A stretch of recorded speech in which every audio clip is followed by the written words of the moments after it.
What's up, everyone? Welcome back to another reaction. Today we got Among Us versus Fall Guys Death Battle. Going for Fall Guys because they're about to take a lot of punishment. Anyway, the original video as well as Death Battle's channel will be linked in the description.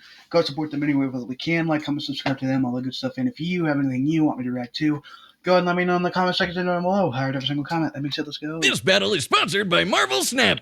Can't be skipping that. Fuck you. Fuck you.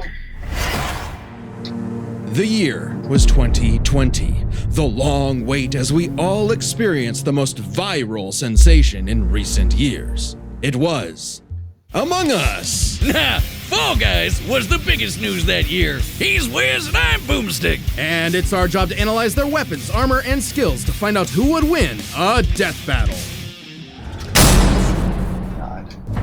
In the lonely dark of space, aboard a malfunctioning vessel, a peculiar crew of bean-shaped astronauts must work together to save their souls from a quiet demise. Tons of stuff could go wrong at any moment, and it's up to these colorful clowns to fix it. Impressive since their spacesuits don't seem to have any arms. Oh, that's not actually a suit, that's just how they are. Wait, what? Ew, why? More on that later. The tasks they undertake to save their ship require varying degrees of difficulty and skill. It may not take much to reconnect some wires in the cafeteria, but it certainly does to clear asteroids when your ship is moving faster than light. If that's not a suit, then why do they have a cafeteria when they don't have a mouth? At any point, these creatures must draw from medical training, electrical skills, and mechanical know-how. Okay, but it's total chaos, so teamwork is key. They gotta spread out and trust that while they're all swiping cards, they have each other's backs, right? Well, success is always uncertain,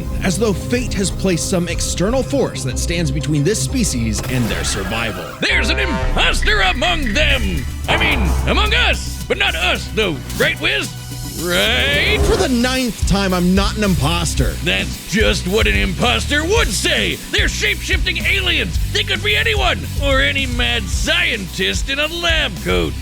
The imposter threatens the pack and pushes them towards extinction by any means necessary. Anything from damaging lights to wrecking the ship's reactor. Which can be tricky to fix in time. Even though imposters are naturally skilled at crawling through the vents, the crewmates need special engineer training to do the same. So not all of them can McLean it up. All while the imposters conceal their motivations and infiltrate the herd. The others always know something isn't right, and the imposters use that paranoia to motivate their prey into ejecting each other into space. Just for being kinda sus. Add Sussex. Sus. Germa. Love Germa. Yeah, Wiz is the imposter. He does seem to know an awful lot about these aliens. And just to put it out there, it isn't me. That's a good point. Have you ever heard him say sus? No, what do you mean? Knowing a lot is literally my job. Oh, ear canals! Ah, jeez, fix your mic, dummy. I agree with the metal bowling ball. Well, I knew the sussy baka from the start. And again, just to be very clear, it isn't me. Same here. Oh, come on. Anyone could be the imposter, Boomstick. It's completely random. Random starts with R and so does. Oh, I know who it is. It's always the red one. Wait, what? But it isn't me. It isn't me. Oh, right. There's usually 2 imposters. Dear God. The imposters aren't just tricksters. They're also hunters. Bloodhounds tracking and assassinating crewmates when they least expect it. They'll snap their necks, stab them with a knife, shoot them with a desert eagle, or use their frickin' tongues to impale their faces. Oh, God! Right through the visor. They may look like they're wearing spacesuits, but that's not a visor. That is their actual face. Examining their cross-section reveals their insides always match the color of their bodies, and that they are comprised of exactly one large bone, which must mean their ability to walk is entirely muscle-based. Their whole anatomy is one unsolvable mystery. Ew! They've got human toes, buff arms for no reason, and can stretch like Mr. Fantastic? What are these freaky things? No one knows. They don't even exist within the same realm of mortality as you or I. Even if one of them is killed or ejected into the lifeless void of space, they return as a ghost. Invisible, incorporeal, unable to communicate with the living, but nonetheless still among us. Even beyond death, they can plot the demise of other crew. Or become guardian angels for the living by literally shielding them. That's gotta be one tough shield, cause remember that Desert Eagle they holster? Apparently, that thing also fires a laser that can rip apart whole planets. Good God! To split this planet apart like that would need over 10 non-million tons of TNT. What is that? A number so incomprehensible you'd have to multiply 1 billion by 1 billion. Twice. More than enough to annihilate Earth over 160 million times, which seems like overkill for the, space vampires they were fighting. Right, the crew has crossed over with a variety of other universes. Fortnite, Vampire Survivors, Space Warlord Organ Trading Simulator, the classics. Including this Henry Stickmin guy. Apparently, he's a kleptomaniac with a surprisingly wide and wacky arsenal all the crew can have. Desert Eagle-eyed crewmates will find Henry's weapons throughout the ship, like a banana bomb, a teleporter, a ninja star, and a magic pencil that can bring drawings to life. These creepy Teletubbies can sketch whatever they want into existence, and they're suddenly everywhere I look now. Where's these little trash can people are freaking me out? In a strange way, all of this makes sense for this fascinating species. In the face of insurmountable odds, something inside tells them to band together no matter what, to use all the tools available and try to survive again and again. On a ship, on strange planets, anywhere they may be, in spite of anything that may be going on in the world. They either fix what's broken or face certain doom. But no matter what, they do it together. Together! Yeah! Ooh! I don't fucking know. Hey y'all, now. this is Chad. If you don't know, I voice Boomstick. Here at 1 p.m. Central today, Sam and I are going to be playing some Fall Guys and maybe some Among Us live here on the Death Battle channel and on Twitch. Hang out, have some fun, and who knows, if you guys enjoy it, maybe we'll do some more gameplay streams in the future. Hope to see you there. Thanks. Welcome to the bright, colorful world of the Blunderdome! Natural habitat to these lovable little beings known as the Fall Guys, who race each other through fun playgrounds with nothing but clear skies above. These lively obstacle courses showcase their inherent skills and abilities. As if drawn by natural instinct, they hurdle over barriers together and pass through various tests of strength, agility, and mental fortitude. And it's pretty impressive considering how elaborate these bounce house courses get. How do these weebles wobble through it? With a shocking level of innate parkour mastery that otherwise hasn't been seen since 2006. But honestly, not many of the beans make it, and only one can be crowned the winner before everything starts all over again. Which makes for some very friendly competition, like survival of the fittest, but for a bunch of candy grimaces. They'll grab, shove, and slam into each other to make it out on top, or even roll up into a ball and launch across the course. Self-preservation be damned. And over time, the beans have evolved to higher levels of, let's call it imagination.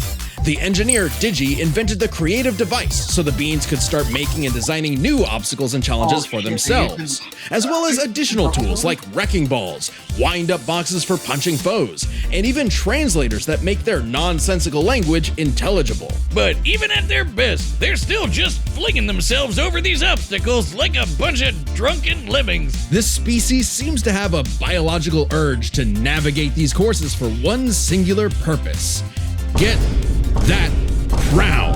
I mean, if I could be king for a day, I'd push you off a cliff right now. Very funny. Get away from me. Things in the Blunderdome can get wild. We've seen these goobers get smacked by giant mallets and fall into actual hot lava, but they always pop back up at the qualification stage later, completely unharmed. Somehow. These remarkable creatures have demonstrated some dumbfounding durability, such as getting struck by meteors. That's a hit anywhere from 18 tons of TNT to 15 kilotons. But they still get right back up to Rube Goldberg themselves straight through another obstacle course. On top of that, they were hit with the Big Bang and came out the other side completely fine. Wait, what? Did I just say? Still going with Fall Guys then. Hey, the Big Bang? Why do we even mention the meteor? Who cares? Their suits are basically indestructible. Boomstick, I hate to tell you this. No. Those aren't really... Don't say it! Those aren't actually suits. That's their skin. Oh man, people were getting weird back in 2020. Didn't they have better things to do? With only arms, legs, and eyes, there must be some genetic mechanism inside the beans that causes them to be self-sustaining. Though after some dissection, it's unclear. This is an official image, by the way. I don't know what's more upsetting, that skeleton or the fact that these jelly beans are 6 friggin' feet tall. Imagine bumping into this thing in a dark alleyway. No, thank you. So, this means when you start the game, you're just flat out naked? Just swinging away, beans in the wind. Strange such nakedness would be allowed, considering what's actually happening is the Fall Guys are contestants in a non-stop 24/7 game show, the Ultimate Knockout. Yeah, that's what's actually happening here. So what might be misconstrued as some sort of migration cycle is really a brutal, never-ending gauntlet that takes advantage of their tunnel vision. So, it's like the Truman Show mixed with Wipeout and Naked and Afraid. What happened to them being just colorful cartoon beans? And they survive to keep playing the game no matter what. The game makers have said that when the beans fall to their death, they feel a moment of displacement, serenity, zen-like detachment from all worldly and physical bonds. Then they pop back onto the podium to celebrate their achievements. That's an official quote. They've also said they're strong enough to rip someone in half and can stretch their bodies so far they pass beyond the observable universe. Oh god, the Twitter feats. Oh yeah! January 18th, 2022, 9:14 a.m. The Fall Guy stretched so far, he exited the universe as we know it, and then he kept going. Speaking of universes, the Fall Guys have seen dozens of guest stars from other stories and have learned from their cultures, like flying around in the TARDIS of Doctor Who fame, wielding He-Man's power sword, launching Ryu's iconic Hadouken, or even just becoming Pac-Man.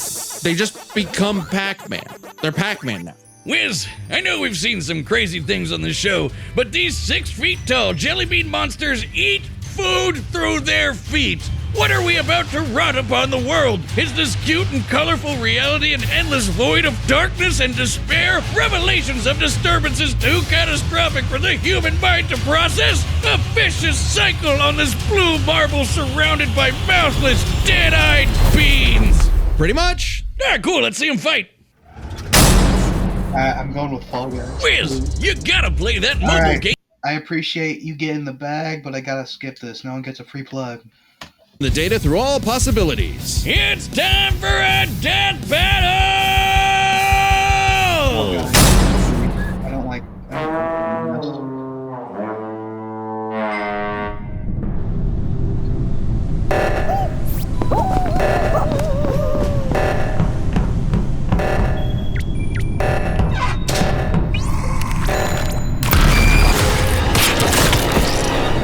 Damn, okay.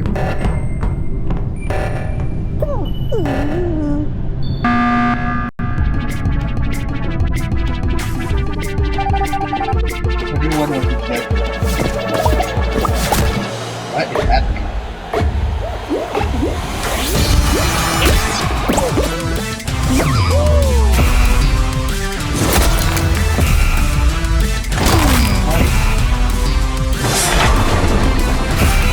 Is that a Minecraft potion?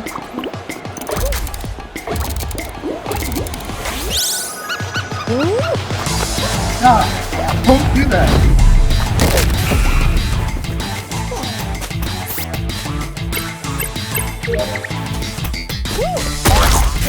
Oh my god. Oh, what the fuck? What's happening?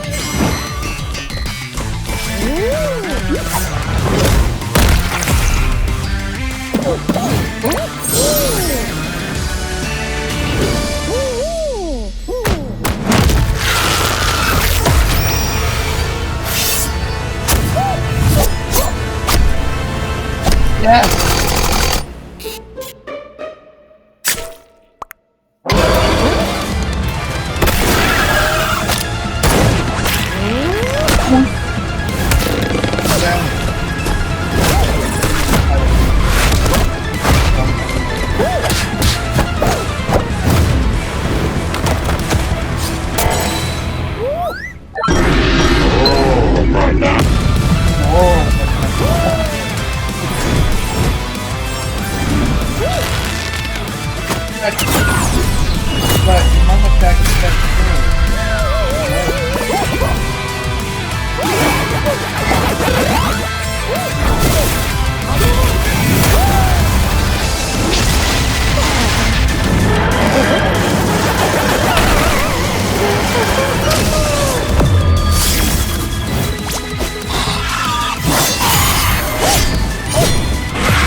Oh no! What the fuck?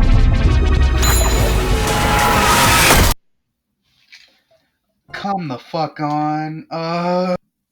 Fuck you, we're running it back. Just fucking lose.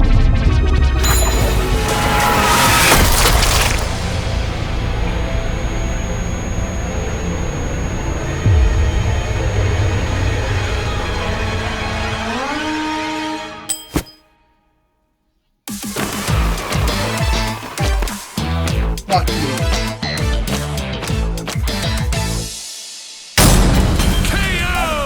Oh, when's the next episode? This is my new favorite show. Move over, chimp crazy. We broke this down into 3 categories: offense, defense, and the bizarre. Let's start with offense. I mean, the bogus Among Us could blow up planets, not to mention moving faster than light to hit all those planets in one shot. It's kinda out there, but no Fall Guy has ever done anything like that. The crewmates clearly get the edge in offense. Though that impressive power matters less when we look at defense. It's crazy how much damage the Fall Guys can walk off. They survived anything their course threw at them, took hits from meteors, and most importantly, survived the Big Bang. You know, the explosion that blew the whole frickin' universe into existence? Easy edge for the bumbling beans. We can even go a step further. Both of these creatures have demonstrated various forms of invulnerability and death negation, like how the Fall Guys could always pop back up for another round, or how the crewmates became ghosts when they die. However, only the Fall Guys had a viable counter. Only the Fall Guys could ensure that their foe stays dead. Pac-Man, they can become Pac-Man, who, you know, eats ghosts. Brilliant. Which leads us to the truly bizarre stuff about both of these beanie freaks. They could both stretch their bodies to absurd lengths, but only the Fall Guys stretch beyond the observable universe in a matter of minutes. In fact, if we take these posting times literally, that would mean the Fall Guys can stretch at speeds over a quadrillion times faster than light. I don't know, Wiz. That feels like a bit of a stretch. Wink. The crewmates did have plenty of answers to the Fall Guys' hijinks, like a magic pencil sword to fight off He-Man's power sword, or how they could potentially hack Digi's creations. But the overwhelming amount of stuff that the Fall Guys have access to just dwarfs the Among Us crew's arsenal. I mean, Hadoukens, TARDIS, just the tip of the iceberg. Yeah, the spaceship crew had a few deadlier weapons among them, but the Fallen Guys had too many options that could not be countered. The crewmates may have been cunning and dangerous, but the one-track-minded Fall Guys just wouldn't go down. Making sure the losers of this fight were no longer Among Us. Oh no, we never found the second imposter! Ah, damn it, I knew that stupid robot was sus! Sigh. So embarrassing. The winner is the Fall Guys. And me. Next time on Death Battle. Kratos and Azura, yeah. Oh yeah. Oh, Subscribe and join as a member to see more Death Battle. Thanks for watching. this is fucking hype as fuck. Either way, the community's gonna get upset, except for me. Anyway, this was fucking something. Anyway, the original video, as well as Death Battle's channel, will be linked in the description. Go support them any way you possibly can. Like, comment, subscribe to them, all that good stuff. And if you have anything you want me to react to, go and let me know in the comment section down below. I read every single comment that makes said. Bye-bye.